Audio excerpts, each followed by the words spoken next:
Akibat korsleting listrik, kantin SMP Negeri 4 Palembang terbakar pada Minggu malam.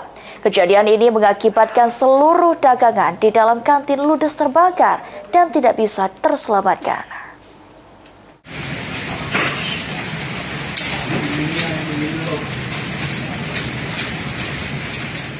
Seperti inilah kejadian kebakaran yang terjadi pada Minggu malam di kantin SMP Negeri 4 Palembang, yang dimana kejadian ini terjadi sekitar pukul 9 malam saat sekolah dalam keadaan sepi, tidak ada orang.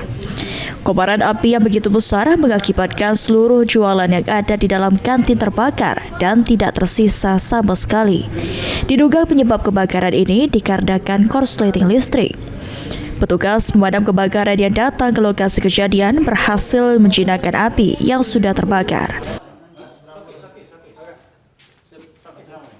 Ini diduga sepertinya listrik, karena banyak sekali yang di dalam ini alat-alat elektronik seperti kipas, tempat penyimpanan es ini, dan kita lihat memang ada beberapa kompor gas yang terbakar.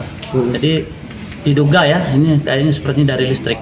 Ini ruang Sementara itu, dengan kejadian ini, Kabid SMP Dinas Pendidikan Palembang mengungkapkan saat ini mereka masih menghitung kerugian dari kejadian kebakaran. Selanjutnya, untuk bangunan kantin yang terbakar akan kembali dibangun ulang. Kemudian tim teknis kami mau hitung dulu. Tadi sudah ada meriksa, tetapi insya Allah besok dia turun, ada timnya yang akan menghitung berapa kerugiannya, dan ini juga secepatnya kami akan perbaiki agar supaya aktivitas kantin ini cepat berjalan lagi, karena kasihan anak-anak nanti pasti untuk memanfaatkan fasilitas kantin. Kebakaran kantin SMP Negeri 4 Palembang ini sendiri tidak mengganggu aktivitas belajar dikarenakan saat ini sedang libur sekolah. Tim Liputan PAL TV.